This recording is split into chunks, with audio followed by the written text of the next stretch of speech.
Ok, buenos días a todos. Hoy estamos a 14 de julio de 2020 y estamos ya en la sesión número 7 de las 10 sesiones que les solicité para poder más o menos tener una estructura de seguimiento a la formación de una herramienta teórico-metodológica que convencionalmente le hemos puesto el mapa de pensar. Porque la idea es que precisamente después de haber visto los problemas del poder, de los sujetos, de los actores, de las instituciones, de las intencionalidades, de los discursos, etcétera, etcétera, podamos hoy visualizar que todo conflicto, sea personal, sea social, sea cultural, sea global, está de algún modo eh, estructurado en el tiempo. Y tenemos que ver cómo se genera una contextualización. La idea de esta sesión es que aprendamos a hacer una contextualización de los elementos, de los conflictos en el tiempo. Esta contextualización, esta tarea de contextualizar es bien importante porque no se trata únicamente de decir, pues el conflicto sucedió del 2008 al 2020, o sea, ahí está, ¿no? Y entonces hacer la cronología de los acontecimientos y pensar que con eso ya contextualizamos. Digo, esa es una parte importante, por supuesto que se tiene que realizar, pero realmente todos los conflictos tienen otras dimensiones de explicación.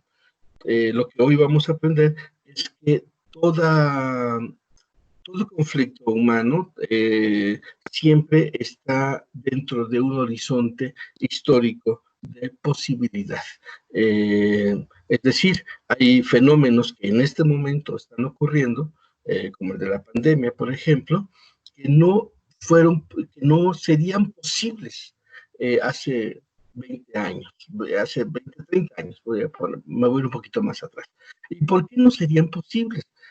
Bueno, a lo mejor alguien puede decir, pero maestro, los virus han estado siempre en constante presencia y correlación con los seres humanos, y yo les diría, sí, tiene razón. Por supuesto que hemos sufrido otras pandemias, por supuesto que hemos sufrido otros virus, pero el virus de hoy, este COVID-19, es asimismo también un virus mediático. Es decir, todo mundo sabemos cómo se está moviendo y además cómo nos está moviendo a través del fenómeno de las redes sociales. Hace 30 años, al no tener redes sociales, por supuesto que esto hubiera tenido otra dinámica muy particular. Pero el hecho de que hoy tengamos las redes sociales nos abre un espectro diferente. Es otro virus, por supuesto, pero también es otro contexto tecnológico que nos permite entender con mayor profundidad un aspecto de la realidad. Entonces, hay un horizonte histórico de posibilidades que es el que nos permite entender lo que está sucediendo en este momento con esta pandemia. Y vamos a revisar esto, vamos a revisar los elementos de esta situación. Entonces, me voy a permitir compartir mi pantalla. No, es acá. Me voy a compartir, voy a empezar a compartir la pantalla para irme a la presentación a la presentación que preparé para ustedes el día de hoy. Y como les comento, finalmente, pues nos vamos a ir muy rápido en esta situación. Hay una primera parte que incluso suena un poco filosófica cuando hablemos de la estructura del tiempo, o más bien de las concepciones que del tiempo nos hemos hecho, para llegar rápidamente a los aspectos de orden histórico. Bien, quiero solamente preguntarles, ¿sí están viendo mi pantalla? ¿Sí se está? Creo que sí se ve. Ok, perfecto. Perfecto, gracias. Bien, esta es la sesión número 7 y pues vamos a ver esta presentación que se llama Los dilemas del tiempo. Y en esta cuestión de los dilemas del tiempo, lo que tenemos que decir es algo que parece hoy una verdad de perogrullo, es decir, una verdad que por evidente ni siquiera tendría que ser enunciada. Y esa verdad es que prácticamente todos los acontecimientos humanos suceden en el tiempo. No hay otra posibilidad. Los seres humanos nos hemos construido marcos de referencia que nos permiten medir los acontecimientos tanto en el tiempo como en el espacio. Pero esto no es algo propio de todas las culturas. La noción del tiempo no es única. Por supuesto que habrá otras culturas, otras sociedades donde la medición del tiempo sea diferente y además tenga otra connotación no necesariamente cronológica. Pero en el mundo occidental, en el mundo de la cultura occidental, y nosotros que somos herederos de esa misma cultura occidental, pues entendemos que existe algo que le llamamos el horizonte histórico, que está de algún modo vinculado con la dinamicidad del tiempo. Cuando decimos que todos los acontecimientos humanos suceden en el tiempo, es porque los seres humanos somos seres arrojados al tiempo, es decir, a la conciencia de la finitud y, por supuesto, a la conciencia de la muerte. Creo que estos son dos de los elementos que de algún modo en la historia de la humanidad han generado la estructura del tiempo. Darnos cuenta de que en algún momento vamos a morir. Y en el momento de que sabemos que vamos a morir, somos conscientes tanto de la muerte como de nuestra finitud. Entonces, el tiempo está, digamos, vinculado directamente con la experiencia humana. Y bueno, básicamente esto nos lleva a preguntarnos qué es el tiempo. Finalmente no es tan sencillo, aunque todos hablemos del tiempo, no es tan sencillo que podamos hacer una descripción, digamos, objetiva de lo que es el tiempo. Y esto ya lo sabían los filósofos antiguos, y bueno, voy a presentar aquí rápidamente una cita de uno de los pensadores de la época del inicio, digamos así, del medievo, que es el de San Agustín. San Agustín decía así: ¿qué es pues el tiempo? Dice, si nadie me lo pregunta, lo sé, pero si quiero explicárselo al que me lo pregunta, no lo sé. Lo que sí digo sin vacilación es que sé que si nada pasase, no habría tiempo pasado. Y si nada sucediese, no habría tiempo futuro. Y si nada existiese, no habría tiempo presente. Perdón. En esta cita de San Agustín podemos encontrar por lo menos tres cosas importantes. La primera es que el tiempo es una experiencia que es difícil de explicar y sin embargo el tratar de entender la dinámica del tiempo sí nos permite, digamos, hacer una diferenciación entre las experiencias que nosotros tenemos con respecto del mismo. Por eso es que hablamos del pasado como aquello que ese tiempo ya ha ido, hablamos del presente como este tiempo vivido y hablamos del futuro como tiempo posible. Entonces, de algún modo, todo esto está vinculado directamente con la dinámica de la existencia. ¿Alguien tiene su micrófono abierto? No sean malitos. Chequen, por favor, para que no se escuchen algunos de los ruiditos externos. Bueno, creo que ya lo cerraron. No, alguien tiene su micrófono abierto y está suspirando. Aquí está. Ah, no es cierto, ya se me borró. Bueno, entonces regreso a la presentación. Perdón. Entonces, yo les comentaba que finalmente hay una definición, digamos, muy genérica de lo que pudiera ser el tiempo, perdón, muy profunda de lo que pudiera ser el tiempo en San Agustín. Pero bueno, lo cierto es que hay distintas concepciones del tiempo. Yo incluso en el primer documento que les envié al inicio de este curso, cuando hablábamos acerca de los problemas de la filosofía del yo histórico, recuerden que les mandé un articulito mío, yo les hablaba que por lo menos había tres, eh, tres nociones, que era el de la duración, el eterno retorno y obviamente el de la medición del tiempo lineal ascendente que básicamente todos tenemos. ¿Quién es? ¿Quién es? ¿Quién es? ¿Quién tiene su micrófono abierto?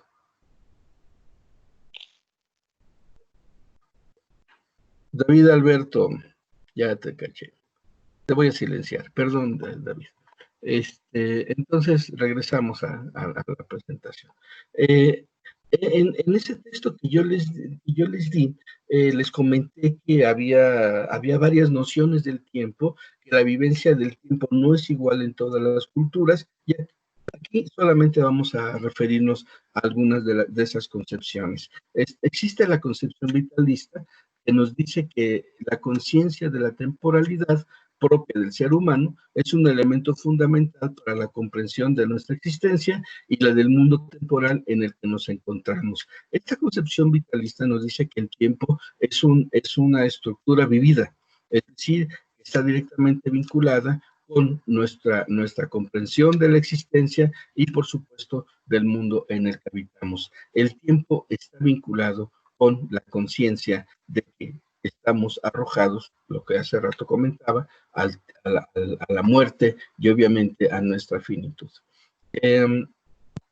También existe una definición del tiempo que podríamos llamar trascendental y mecánica, una concepción trascendental y mecánica, y dice básicamente que el tiempo existe, incluso independientemente de la experiencia humana, para que se den los sucesos que están destinados a ser.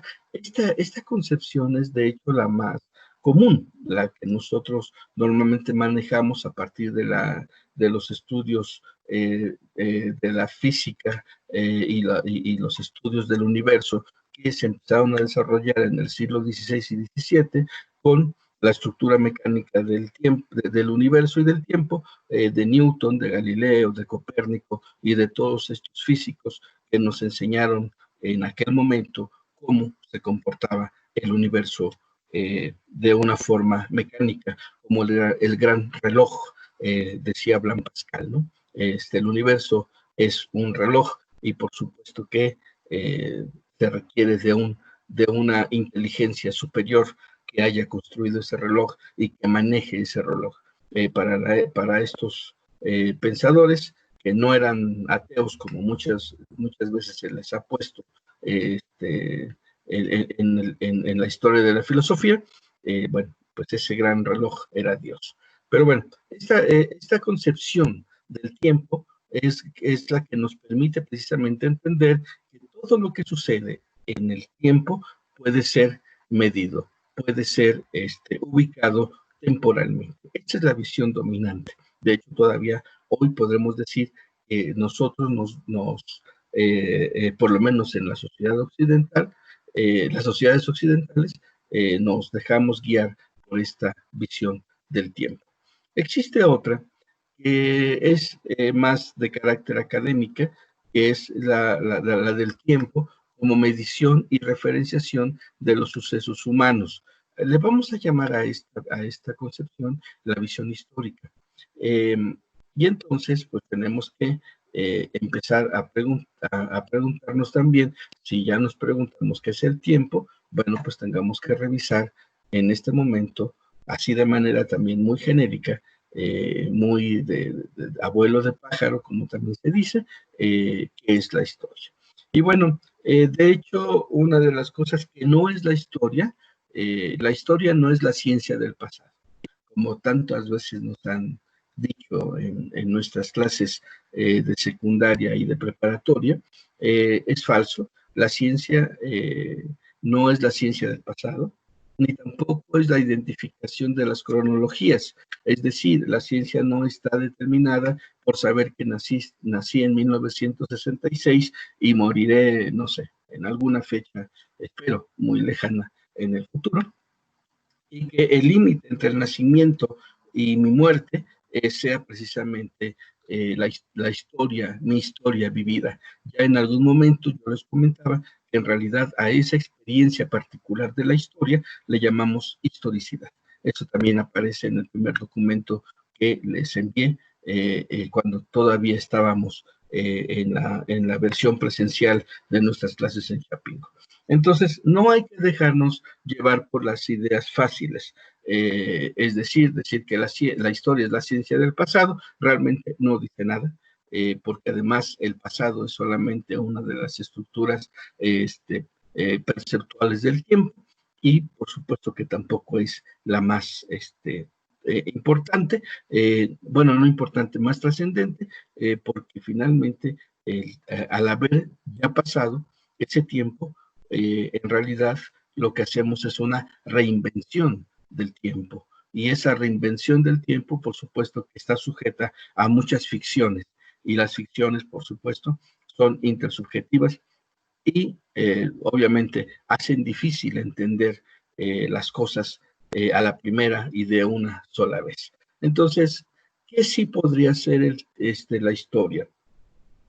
Me voy a referir aquí a un autor, a uno de los grandes historiadores del siglo XX, Mark Bloch, que decía que el tiempo de la historia es una realidad concreta y viva, entregada a la irreversibilidad de su impulso, el plasma mismo en el que están sumergidos los fenómenos y el lugar en el que resultan inteligibles. Esa es la parte que a mí me parece más importante.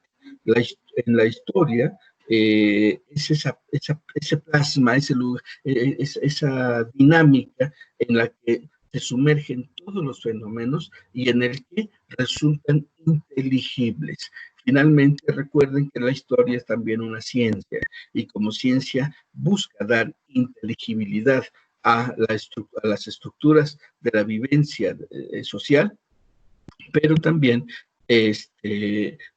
a tratar de entender el cambio perpetuo que se da en esta continua dinámica de movimiento del tiempo. Entonces, esta definición de Bloch me parece que es muy acertada en el sentido de que tenemos como científicos sociales, en el caso de los que nos dedicamos a la ciencia social, o para los que no, pero que tengan que recurrir constantemente a las enseñanzas de la historia, pues tenemos que hacer inteligibles los fenómenos que suceden en el tiempo. Bien, y bueno, finalmente lo cierto es que hay distintas formas de abordar el estudio de la historia. Yo no sé si a ustedes les pasó, a mí sí. Cuando estaba en la primaria y en la secundaria, la historia que me enseñaron a mí era la historia de los próceres, la historia de los héroes, básicamente la historia de los efemérides. Y entonces, pues nos emocionamos cuando Cortés lloró esa noche de la derrota, allá por Tacubaya, en el famoso árbol de la noche triste. Nos emocionamos con el Pípila que se puso una piedra sobre la espalda para poder atravesar las balas del ejército español y llegar y quemar la puerta de la Alhóndiga de Granaditas, y nos emocionamos con infinidad de episodios de la historia, pero obviamente solamente se quedaban en eso, en ser episodios, representaciones, ficciones de lo que pues, se supone que habría pasado, porque además esta historia de los próceres estaba directamente vinculada con una de las tareas del Estado, que es la de generar la idea de la patria, y la idea de la patria está directamente vinculada con las formas de identidad nacional.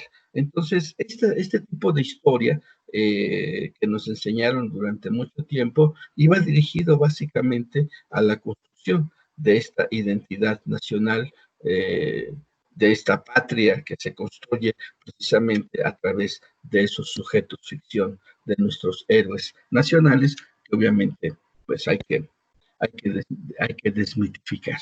Yo les recomiendo una serie de libros que sacó Enrique Krause, pese a las críticas que ha recibido Krause.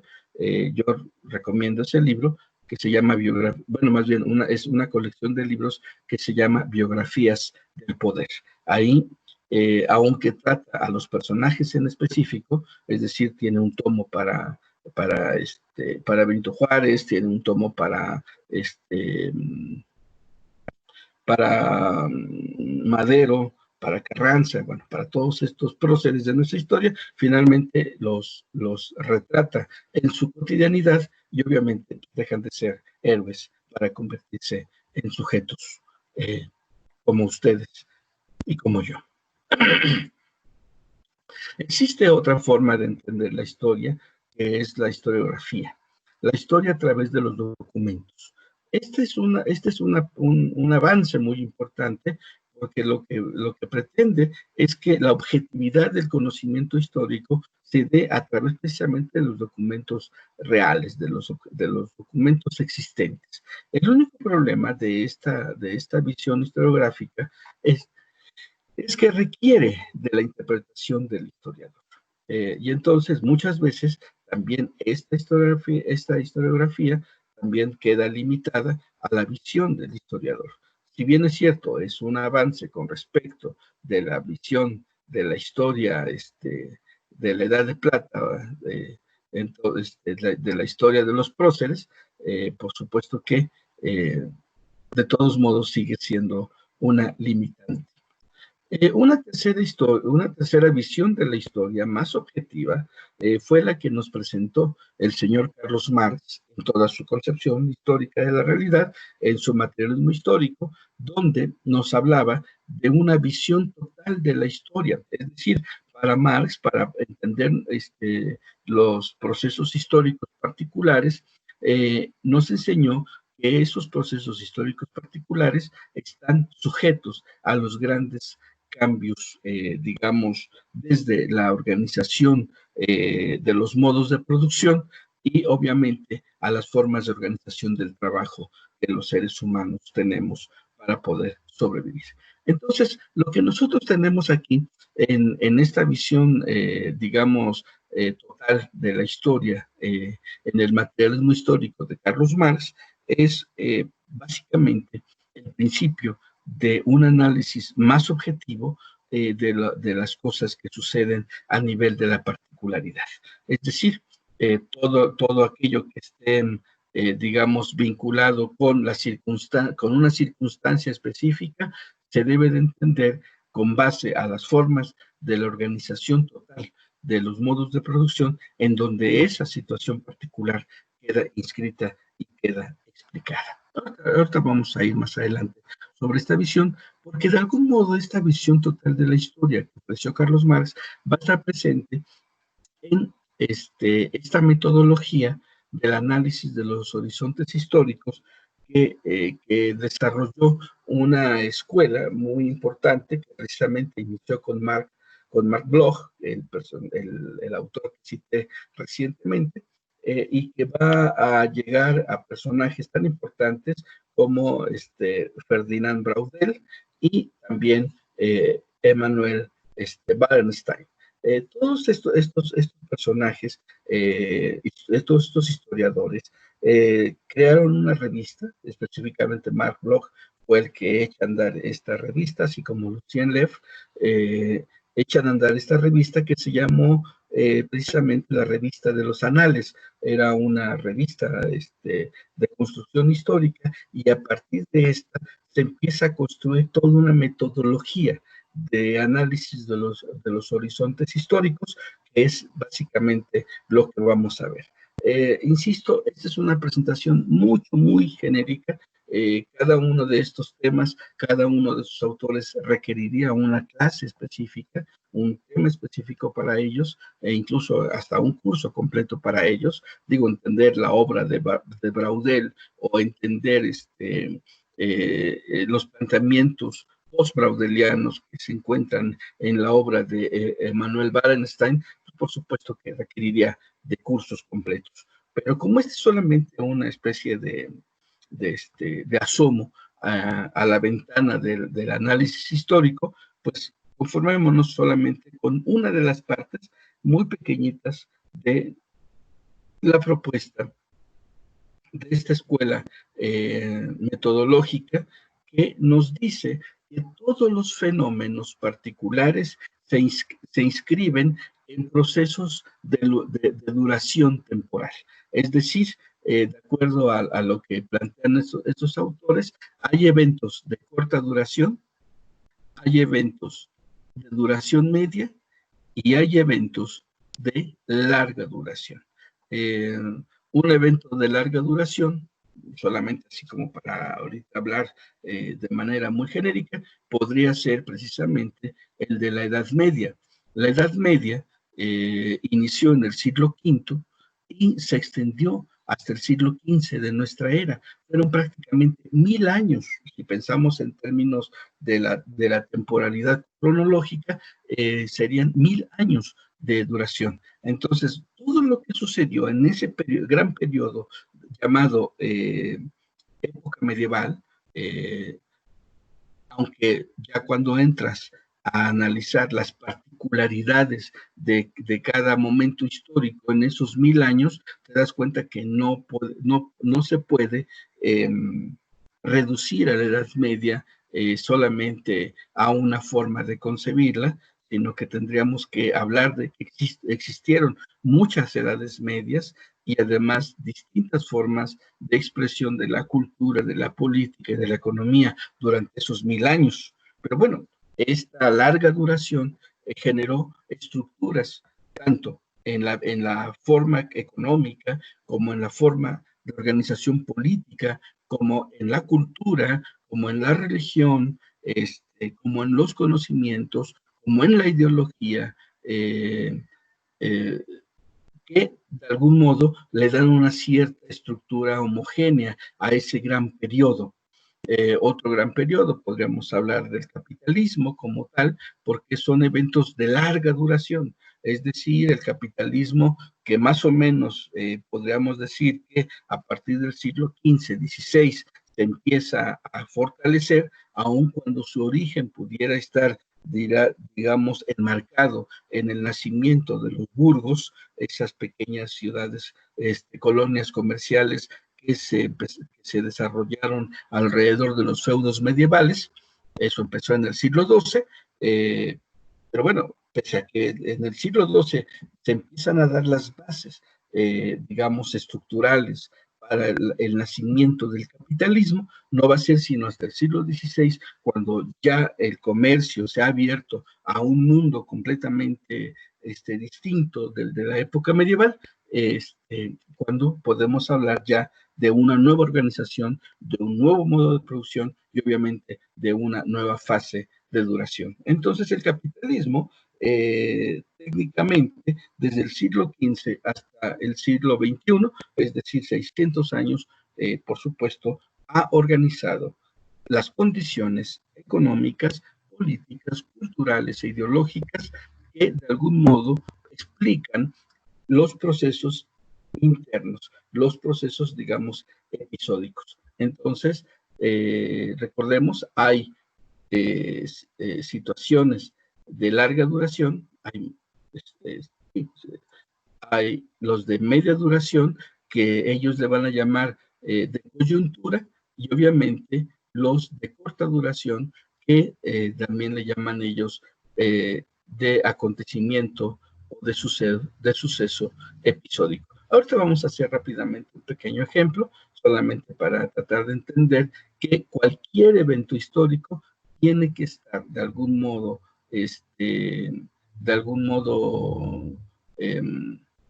pues colocado en esta dinámica. Aquí lo vamos a ver, pero Voy a abrir una nueva paginita para que podamos escribir ahí. Bueno, regreso a la presentación y ahorita regreso a esta plantilla. Bueno, entonces, en esta metodología de análisis de los análisis de los horizontes históricos, lo cierto es que nos dice que cualquier fenómeno, imagínate el conflicto que vas a investigar para tu comunidad, es un fenómeno de corta duración y obviamente tendrá sus sucesos episódicos y para poder entender este suceso episódico, este acontecimiento, necesitamos ubicarlo en los ciclos de media duración, es decir, en los ciclos coyunturales, y después ubicarlos dentro de los ciclos estructurales, es decir, los ciclos de larga duración.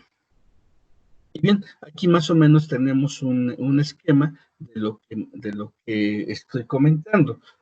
Nosotros podemos hablar que nuestra circunstancia o el fenómeno que vamos a analizar, pues tiene un horizonte temporal cronológico, por supuesto, pero para poder entender este suceso cronológico en sí mismo no es tan posible, porque tendríamos que explicar los elementos coyunturales que hicieron posible el desarrollo de esta circunstancia, así como tendríamos que ubicarlos en la dinámica del horizonte estructural que aquí está marcado.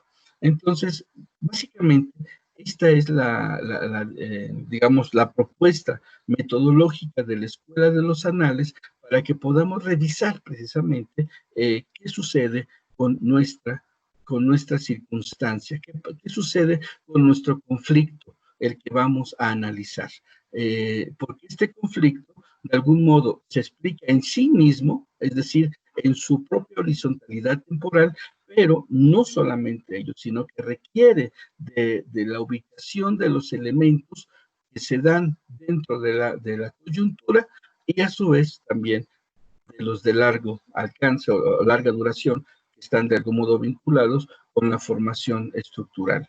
Y bueno, ya para finalizar esta presentación, irnos a algún ejemplo, digamos, esta sería otra representación del cuadro, del gráfico anterior, digamos, quizá un poquito más pormenorizado.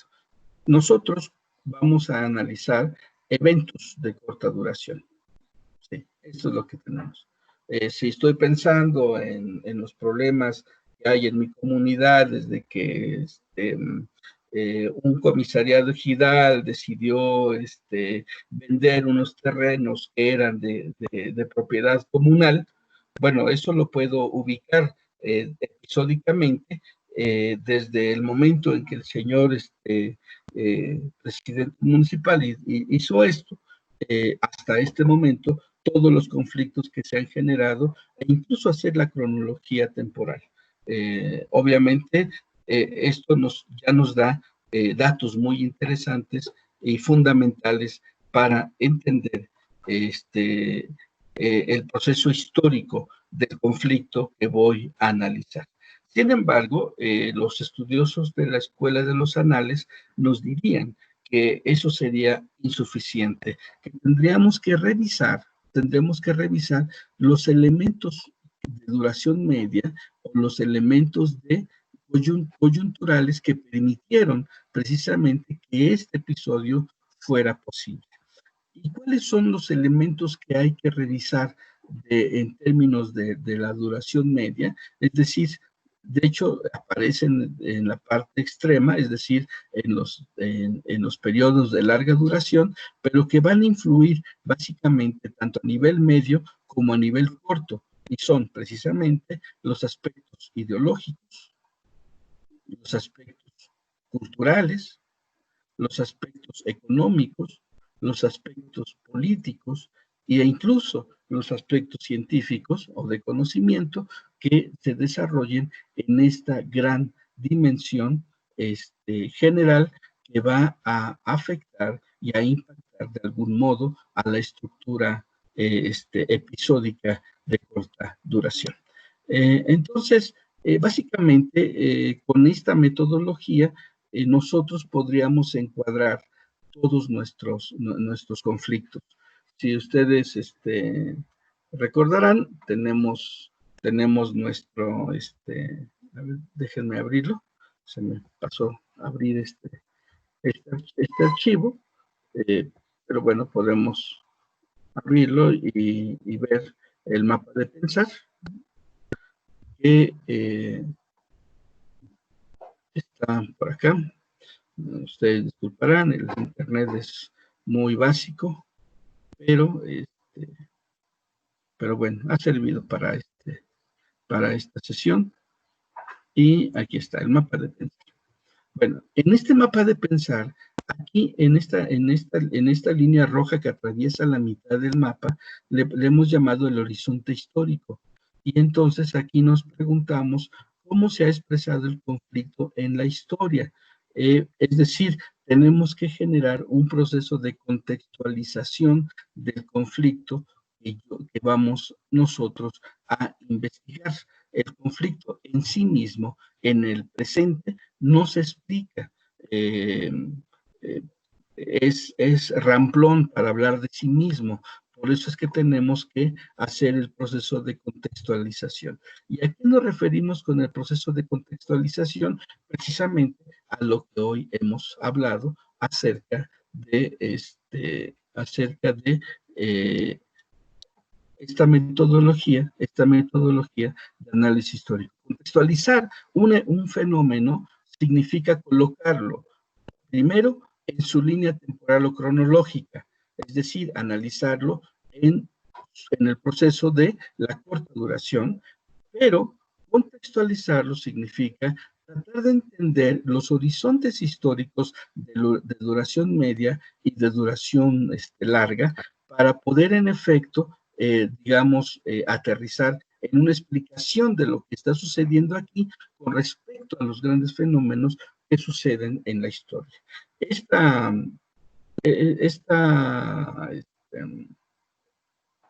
gráfica, esta representación que tengo aquí, en realidad siempre está en movimiento.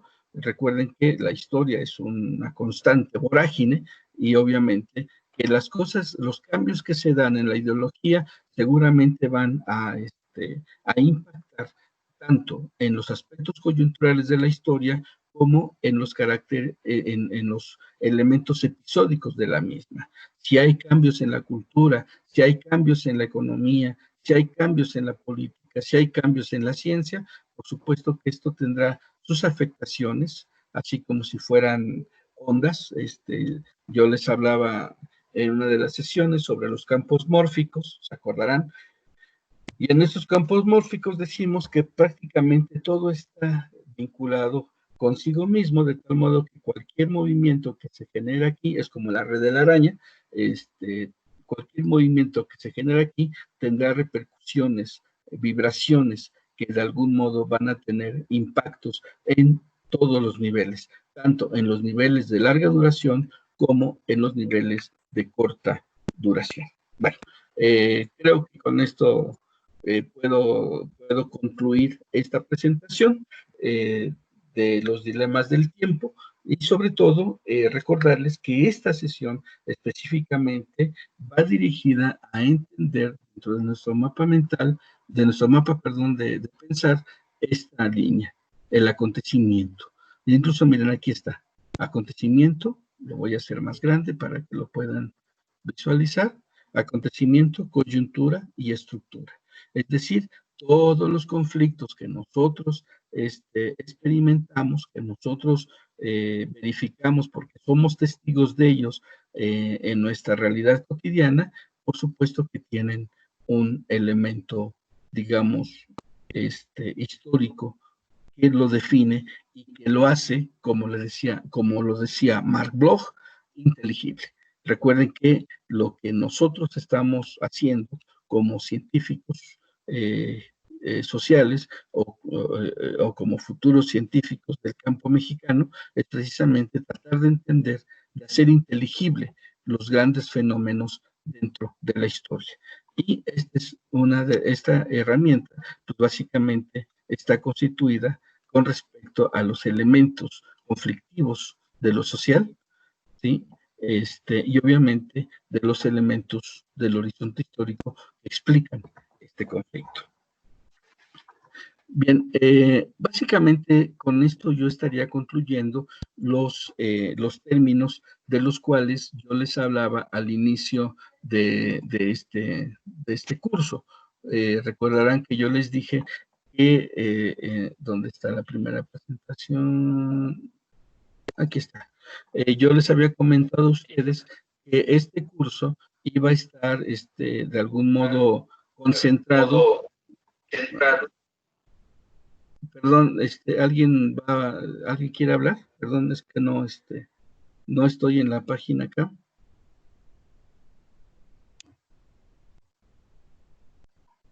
¿Alguien quiere tomar la palabra? Bueno, déjenme concluir y ya ahorita vamos a las participaciones. Entonces, yo les comentaba que finalmente en la primera sesión que tuvimos ya de manera conceptual, yo les pedí a ustedes 10 sesiones para poder hablar acerca de una serie de categorías claves con las que pudiéramos aplicar la herramienta teórico-metodológica que es el mapa de pensar, y necesitábamos estas sesiones para entender estas categorías y obviamente entenderlas para que cuando nos enfrentemos a la dinámica de analizar cualquier conflicto, recuerden que esa es la tarea final, el ensayo final o el examen final, bueno, por lo menos sepamos a qué nos vamos a referir con cada uno de estos elementos. Ya vimos la interacción de la intencionalidad, ya vimos lo que es el conflicto, ya vimos lo que es la negociación estratégica, ya vimos lo que es el poder y la resistencia, ya vimos lo que son las instituciones, el Estado, el poder público y el poder privado, y en esta ocasión, bueno, aquí no lo había colocado, pero era fundamental la cuestión de la ubicación, o más bien la metodología del análisis de los acontecimientos históricos con respecto a esta visión de los ciclos de corta, de mediana y de larga duración que nos permiten ahora sí enfrentarnos a nuestro mapa de pensar con todos los conceptos que este mapa de pensar, o con todas las categorías, perdón, que este mapa de pensar supone para poder aplicarlo. Entonces, la próxima sesión del día jueves, yo voy a introducir un último tema, tema teórico, que no aparece aquí, no aparece en el mapa de pensar, pero que a mí me parece que es importante, y es precisamente el problema de la libertad. Yo les comentaba a ustedes en esta primera sesión que pues uno de los grandes problemas que tenemos en las ciencias sociales no solamente es tratar de reinterpretar el mundo o tratar de reteorizar la realidad a partir de las grandes transformaciones que hemos vivido, sino también de repensar la libertad. Y entonces la última sesión teórica de categorías que vamos a revisar y que iniciará la próxima, y que será de la próxima sesión, el próximo jueves, estaremos hablando de la libertad. Entonces, pues básicamente con esto yo cerraría mi intervención. No sé si haya preguntas, tenemos todavía unos minutitos antes de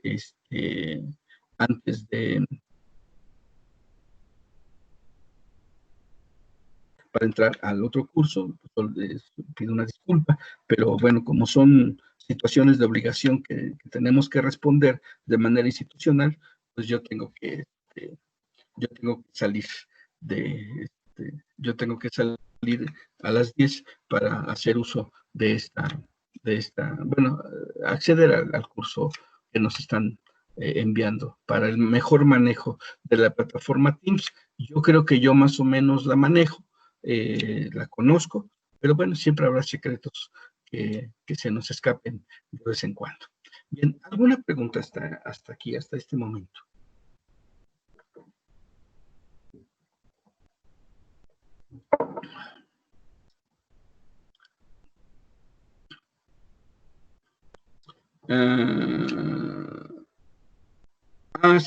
Sí, Oscar.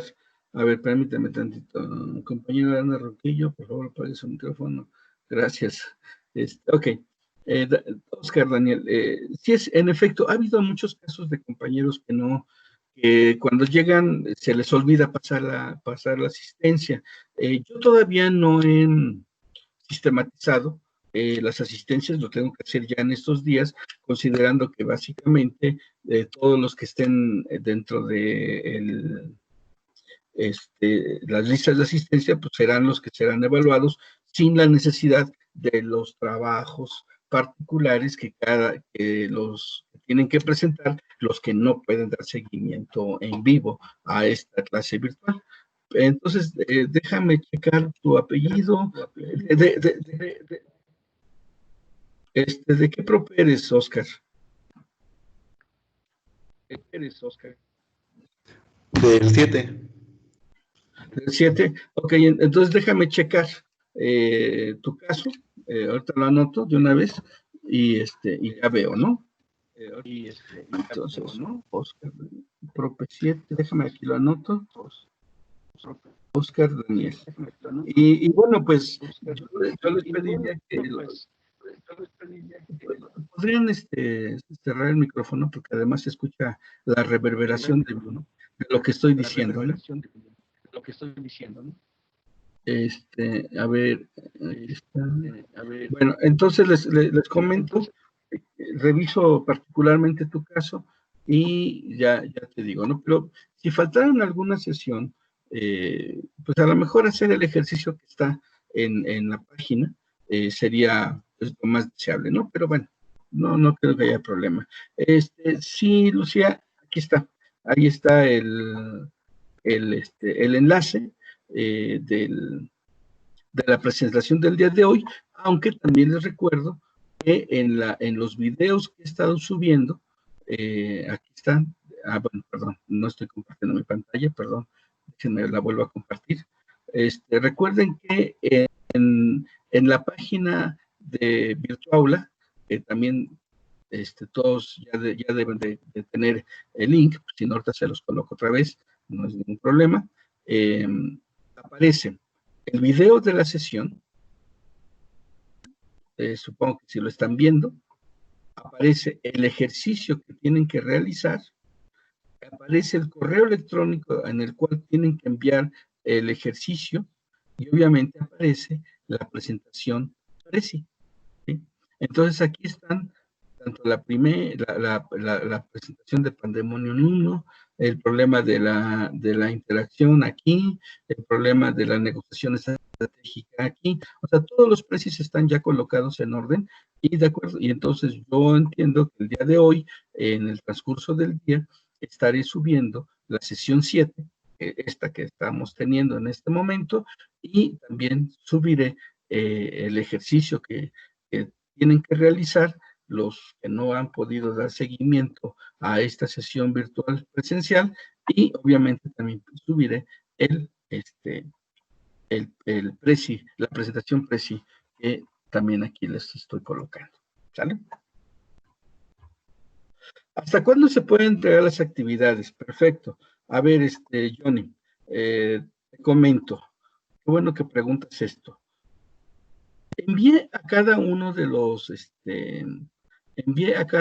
los grupos que se formó un largo listado de actividades, o más bien la explicación de cómo iba a funcionar esto. A ver si lo tenemos por acá. Porque se supone que en cada uno de los profes, ¿sí? Aquí está.